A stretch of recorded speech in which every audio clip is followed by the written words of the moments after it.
नमस्कार साथियों, कैसे हैं आप सब। स्वागत है आप सभी का मेरे YouTube चैनल पर।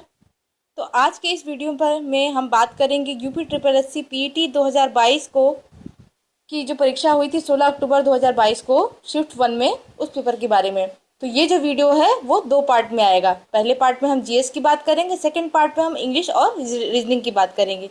तो समय को ज़्यादा व्यर्थ करते हुए चलिए आते हैं पेपर की ओर और देखते हैं कि क्वेश्चन क्या है और कैसे हैं। तो सबसे पहले हम बात करेंगे, देखिए हिंदी। अनिल भाई आ गए। अनिल का पर्यायवाची शब्द है। अनिल का पर्यायवाची क्या होगा? पवन। गुप्त का विलोम शब्द है, गुप्त है तो प्रकट कर दो, प्रकट। सद्भावना का संधि विच्छेद क्या होगा? सद्भावना का संधि विच्छेद समधन भावना। श्वेत और सफेद का क्या अर्थ है? दोस्तों ये बताइए, श्वेत का अर्थ क्या होता है? श्वेत मीन्स सफेद, और श्वेत का क्या अर्थ होता है? स्वेदज। स्वेदज जो हिंदी में पढ़ा होगा आपने, स्वेदज एक शब्द होता है।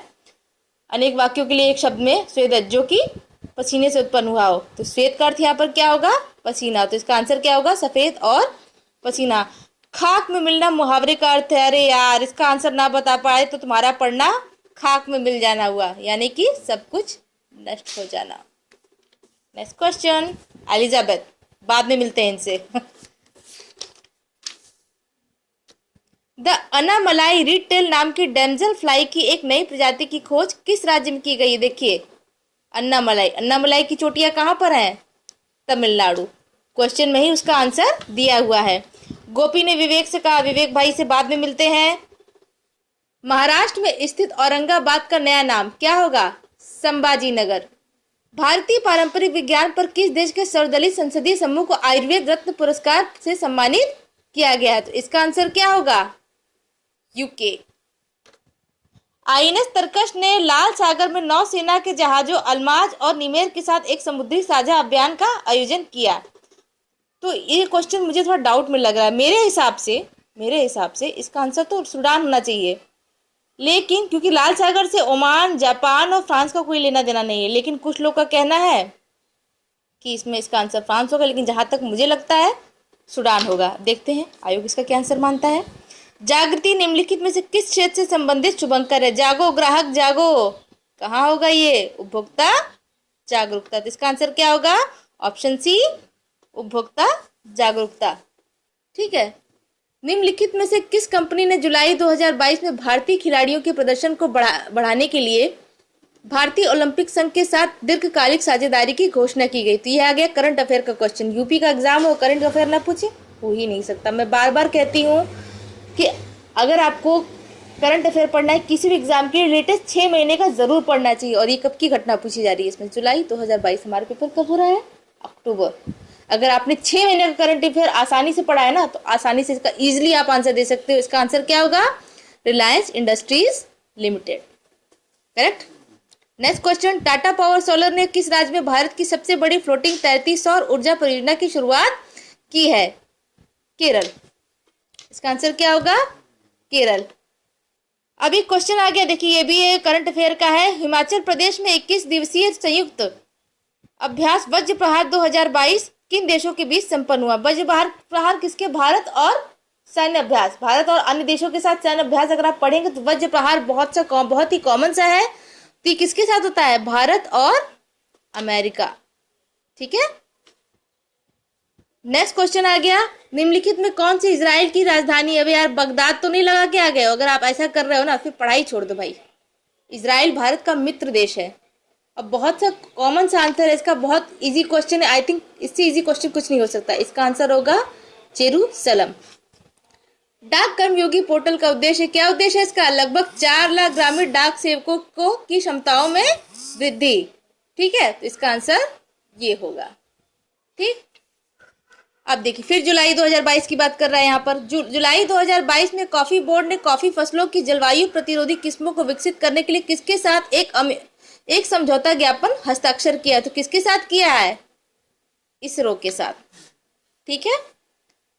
निम्नलिखित में से कौन सा देश भारत के साथ सबसे लंबी अंतर्राष्ट्रीय सीमा साझा करता है? एक लाइन में आंख बंद करके इसका आंसर दे दो, क्या होगा? Without option Bangladesh. अरे यार, इतना तो आना चाहिए। ये ल्यूसेंट भी पढ़ लोगे ना, तब भी आप इसका आंसर दे लोगे। नेक्स्ट क्वेश्चन देखते हैं क्या है।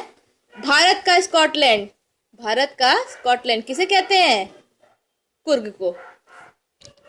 यूपी हो और यूपी के बारे में ना जानो तो फिर आपका पढ़ना व्यर्थ है। सांझी कला मथुरा से स्टेंसिलिंग की पारंपरिक कला है। कौन सी कला? सांझी कला। इसका आंसर होगा सांझी कला।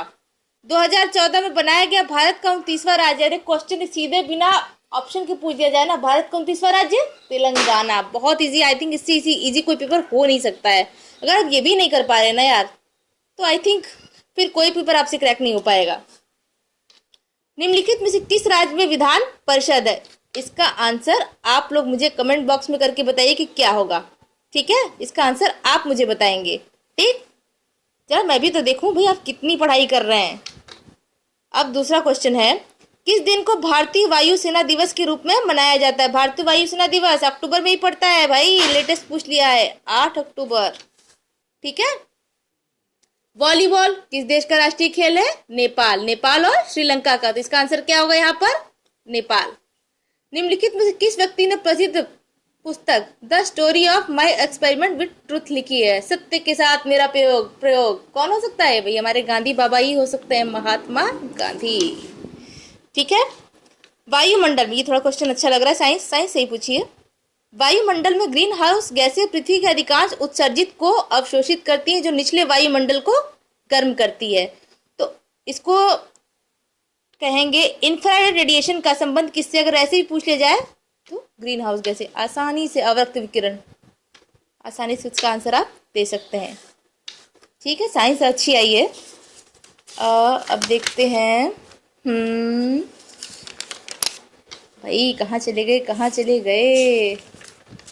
हाँ, निम्नलिखित में से किस सेना की ताकत छापामार गुरिल्ला रणनीति थी? छापामार गुरिल्ला रणनीति के लिए कौन प्रसिद्ध था? मराठे। जिसमें से कौन था? वीर शिवाजी।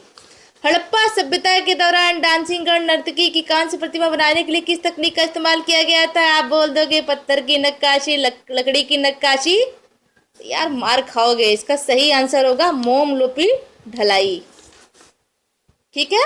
गौतम बुद्ध को ज्ञान, अब ये लो देखो, गौतम बुद्ध को ज्ञान किस नदी के तट पर प्राप्त हुआ था? निरंजना नदी। हर्षवर्धन के शासनकाल के दौरान निम्नलिखित में से कौन सी नई राजधानी थी जो थानेसर से स्थानांतरित हुई थी? थानेसर से स्थानांतरित होकर आई थी। तो क्या होगा इसका आंसर? कन्नौज, इत्र नगरी हमारी। ब्रिटिश ने निम्नलिखित में से किस भाषा को भारतीय समाज में प्रस्तुत करने की उत्सुकता दिखाई? भाई ब्रिटिश है तो हिंदी के लिए तो उत्सुक होंगे नहीं, संस्कृत के लिए तो बिल्कुल भी नहीं। तो आंसर क्या होगा? अंग्रेजी। पूर्ण स्वराज की मांग करने वाले प्रथम कार्यकर्ता का नाम लिखिए। प्रथम कार्यकर्ता पूछा है। कुछ लोग कहेंगे बाल गंगाधर तिलक, तो अरे यार चुल्लू भर पानी में डूब मरो। हसरत मोहानी इसका सही आंसर होगा। प्रथम कार्यकर्ता के बारे में पूछ रहा है ना यहाँ पर। स्वदेशी आंदोलन का प्रमुख कारण किसे माना था? भैया 1 लाख, बिना ऑप्शन के आंसर दे दीजिए। अरे भैया बंगाल को विभाजित किया गया था, इसी कारण स्वदेशी आंदोलन हुआ। तो इसका क्या आंसर होगा? ऑप्शन ए, बंगाल को विभाजित करने का निर्णय। अब देखिए, खिलाफत मुद्दे को उठाने के महात्मा गांधी के निर्णय के पीछे क्या कारण था? ईसाई और मुसलमानों के बीच एकता? बिल्कुल नहीं। हिंदू ईसाई? बिल्कुल नहीं। क्या था? हिंदू और मुसलमानों के बीच अधिक एकता लाने के लिए। ठीक है। फॉरवर्ड ब्लॉक की स्थापना निम्नलिखित में किसके द्वारा की गई थी? भैया किसके द्वारा की गई थी? सुभाष चंद्र बोस। गांधी बाबा मत लगा देना, नहीं तो अंडा मिल जाएगा, गांधी बाबा का डंडा पड़ेगा। देखिए, निम्नलिखित में से कौन जनसंख्या परिवर्तन का घटक नहीं है? जनसंख्या परिवर्तन या जनसंख्या का परिवर्तन होती क्या? जीने मरने, लोगों के आने जाने। रुग्णता का इससे कोई संबंध नहीं। तो इसका सही आंसर क्या होगा? रुग्णता। इन तीनों से जनसंख्या परिवर्तन पे असर पड़ेगा, लेकिन इससे कोई मतलब नहीं है। लक्षद्वीप की राजधानी निम्नलिखित में से कौन सी है? Silvassa, Aizawl, port Blair, Kavaratti. ठीक है। भारत में निम्नलिखित से किस स्थान पर दिन और रात के तापमान में व्यापक अंतर पाया जा सकता है? दिन और रात के तापमान में। यार देखो, सिंपल सा क्वेश्चन है। मरुस्थलों की बात कर, जहां आपको मरुस्थल दिया है, ठीक है, मरुस्थल की सबसे बड़ी विशेषता क्या होती है? जहां रेगिस्तान होता है, दिन जितने गर्म, रात उतनी ठंडी। तो इतने से अगर अंदाजा लगा लोगे ना, जरा सा प्रेजेंस ऑफ माइंड आप लगा लोगे तो इसका आंसर दे लोगे। इसका आंसर क्या होगा?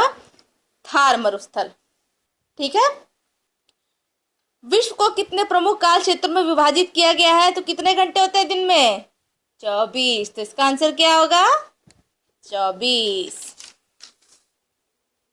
उस जंगल का नाम बताइए जिसे पृथ्वी ग्रह के फेफड़े के रूप में जाना जाता है।